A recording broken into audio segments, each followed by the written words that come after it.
ain't no community like the horror community because they don't care if the movie's good or bad. They'll go see it and they'll still love it. Oh, it was terrible. I loved it. Like, there's nobody like that. That's why you see such a thriving horror community online. I'm Kale from Cinestruct, and I'm here with Alex Bergman. Today, we have a lot to talk about. We are going to talk about how indie filmmakers should think about the genres of films they should be making. There is an article that I wanted to reference for this. This article came from the entertainment strategy guy. He does a lot of writing about the industry. And the title of the article is Seven Genres Ready to Replace Superheroes. And it was about evaluating the performance of the contenders that could bring new life, in his words, and audiences to the big screen. So the thesis of what he was saying was that the superhero movies, they're starting to flop. The Joker flopped. A lot of the Marvel movies are flopping. So Hollywood needs to find something new to replace them. And as indie filmmakers, I think we should always be evaluating what kind of films we should be making, both for ourselves as craftsmen that are making the work, but also thinking about what audiences want to see. So, Alex, what are your thoughts initially on how indie filmmakers should be thinking about the genres of films they're making? Mm, well, first off, I want to thank Todd Phillips for making Joker 2. Because without which we would not be in this position. Like, he took the money and tanked the studio in true Jokerian fashion. Like, he nailed it. And people won't realize it for years. I still haven't seen the movie because it looks boring, but I think that was the point. he tanked he tanked an entire industry.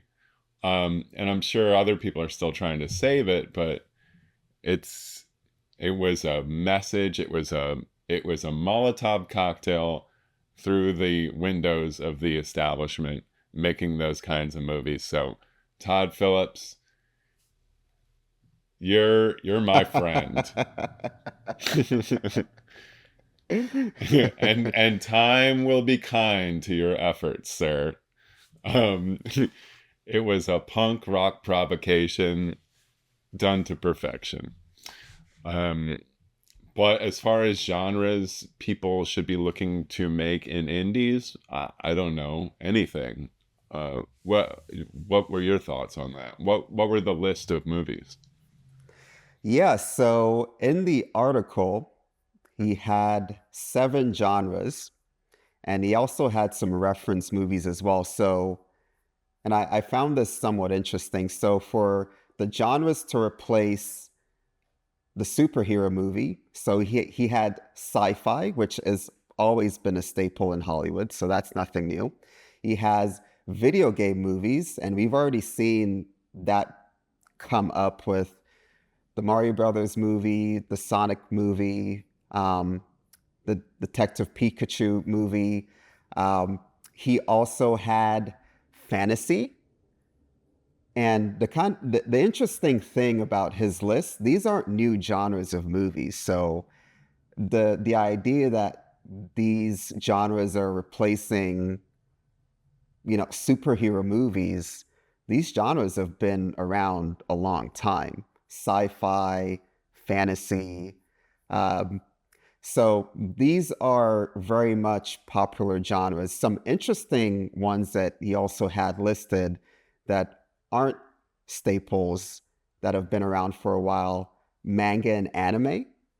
I don't think that I've seen too much manga and anime inspired movies coming out of Hollywood, but I guess that's something that they're dabbling in. Animated films, again, another staple. Hard R action films like John Wick, Top Gun Maverick. So he really is just listing a bunch of genres that have been around forever, but Hollywood is looking for the surefire hit maker. And for a while, it was somewhat understood that if you made a superhero movie, you'd make a bunch of money, and that's not true anymore. So they're trying to figure out how to replace the superhero movie, but all they're looking at right now is just these other genres of movies that have just been around for decades. Yeah, I mean, escapism and fantastical stuff. Those are great options to replace the superhero movies. Uh, I don't know if they'll ever replace them, but maybe sit aside them. But none of that shit is 100% surefire bankable. Uh, the thing is, like, just nothing is a surefire hit anymore. Maybe I'm wrong. There's Disney and Pixar properties where they can make money with, sure. Unnecessary sequels, sure. But as far as venturing into fantasy, we've seen a lot of fantasy flounder in the last few years when it comes to movies. On television, it seems to do well. Uh, same with sci-fi. It's like it's never surefire. It's always a little bit more niche. Um, it sounds like this guy just named every genre that's not drama or comedy. I don't think live action anime is surefire at all. People like to, yeah, they're like, I'll just watch the animated version. I mean, look at the Cowboy Bebop TV show. It is a fucking disaster. But One Piece, I think, did well. I don't know. It's not my stuff. I don't love that stuff. Um, I did love Cowboy Bebop though growing up. It was phenomenal.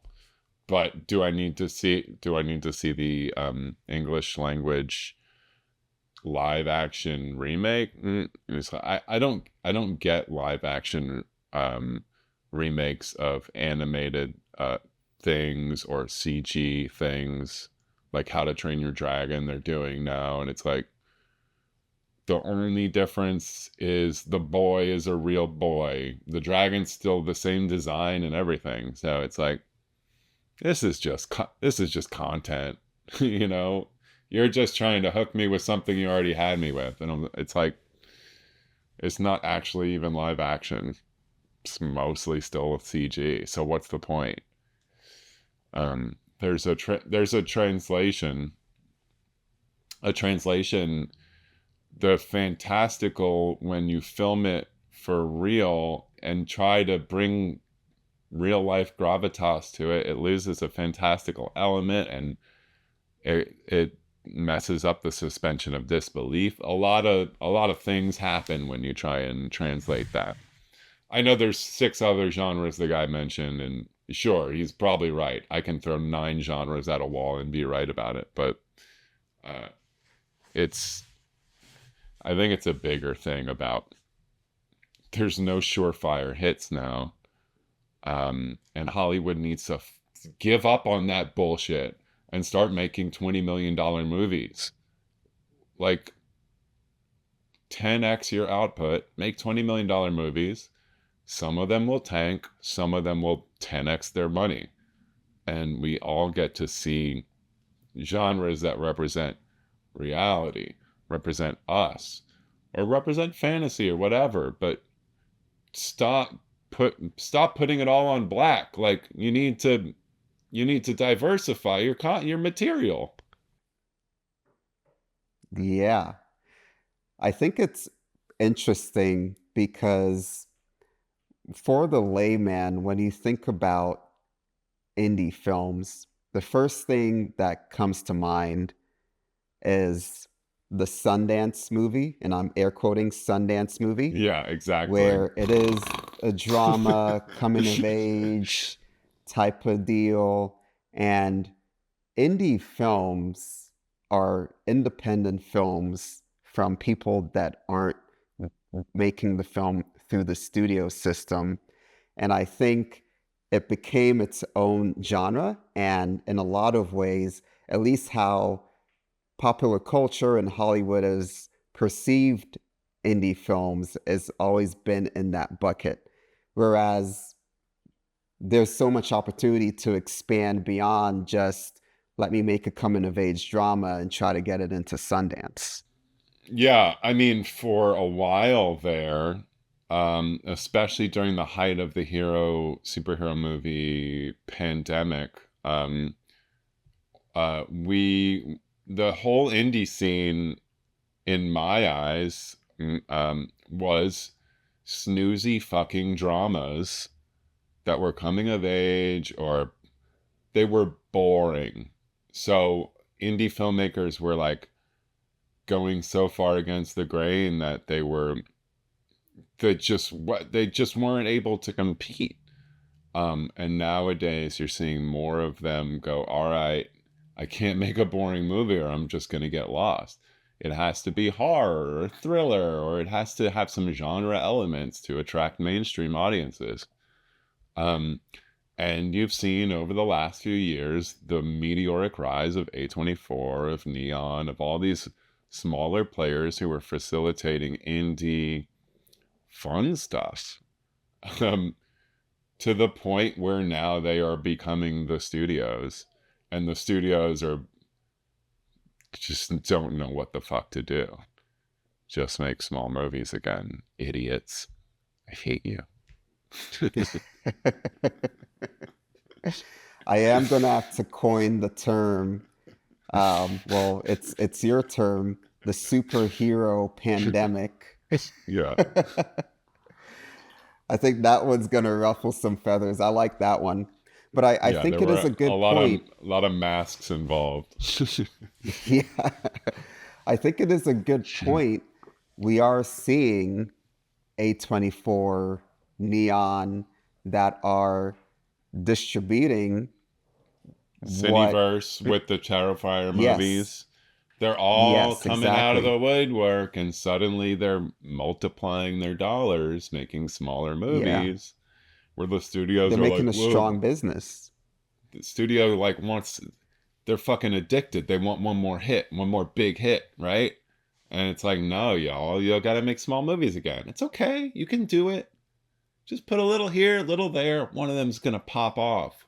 One of them will be a Blair Witch Project, or to age myself, or Paranormal Activity, or Terrifier.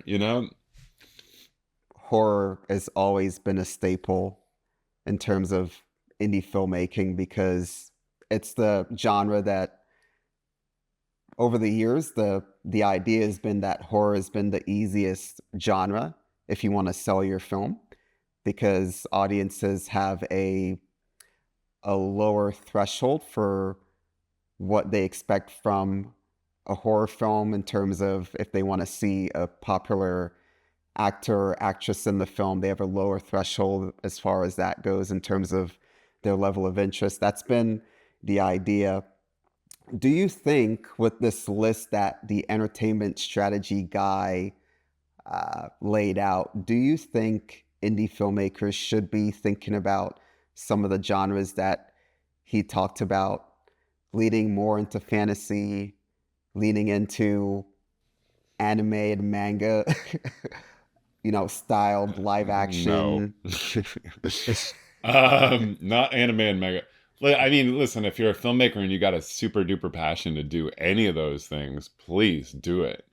Don't shoehorn your material into it. But if you love anime and have a great idea and want to do it in real life or whatever, do that shit. Um, do whatever you're super passionate about, and it's gonna be great. Um, I don't know. I wouldn't bet on any of it. I'm not gonna go make a fantasy movie tomorrow because suddenly this guy says it'll replace superhero movies, because he's absolutely wrong about that as far as the indie space.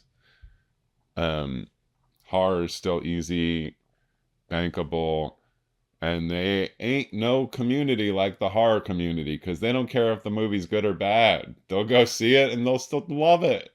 Oh, it was terrible. I loved it. Like, there's nobody like that. That's why you see such a thriving horror community online. It's like people are just the coolest in that community, to the point where I was thinking about this. It's like even people like Jordan Peele, um, I bet he's terrified to make a non-horror movie because the community is just so damn supportive. You don't want to leave it. You know? You don't want to lose that crowd. And it's tough. I'm in the same boat. I'm like, shit, I want more of that, you know? I just made a horror movie. It's like, should I be making more horror movies?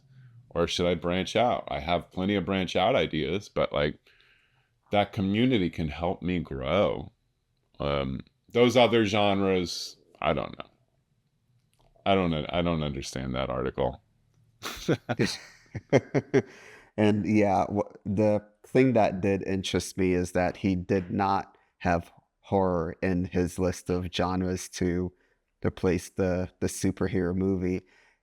But we've seen that horror has been, and it is interesting because within the horror genre, a lot of filmmakers over the past couple of years, and this has been for decades, to be honest, have been expanding the meaning of horror because horror comes in so many different flavors these days. You can have something like The Terrifier, which is its own, in my opinion, subgenre of horror, versus even if your film Lies Without a Face, which I think is its own little subgenre of horror as well. It's so expansive, yet it's not considered in lists like these when we think about, hey, what's going to replace the superhero movie? Well, in the way that Hollywood thinks about it, when you have this giant genre here that's a staple that reliably makes money, does it at a relatively lower cost compared to these other genres, and it's not even in the list. I just find it so interesting. I mean, Master Scorsese talks about cinema versus roller coaster rides. And we have trained the audience to go to roller coaster rides because that's all we're making. Um, Cinema means going to the theater and seeing a movie about sad people who die. Not necessarily, but like cha- challenging, interesting, unexpected, maybe not so fantastical, maybe more grounded, maybe just human emotions, maybe bigger. But the point is, um, since the advent of Star Wars and then Jurassic Park and then these superhero movies, there's less and less and less of a place in cinema for grounded stuff, human stuff, stuff that challenges you. And they're not going to listen to me, but my answer would be stop doing the theme park amusement rides every fucking time. Yeah, you can switch your genre, but at the end of the day, like, you're only going to be as good as your stakes or your explosions or your animation or whatever polish. Start challenging people, start getting people back to the theater, not because it's an event movie, but because it's Tuesday night and they want to go feel something they've never felt before. Um, and the stakes aren't that the world is ending; it's that somebody's gonna lose their marriage or whatever the deal is. That stuff has all moved to television, but we need it in the movies. Um, I'll keep going back to Anora. Like, Sean Baker is making the perfect indie movies, um, that are just a wild ride. They're a great experience to go see in a movie theater, but they're not any of those bullshit fake plastic genres uh, that can only compete over limited attention spans.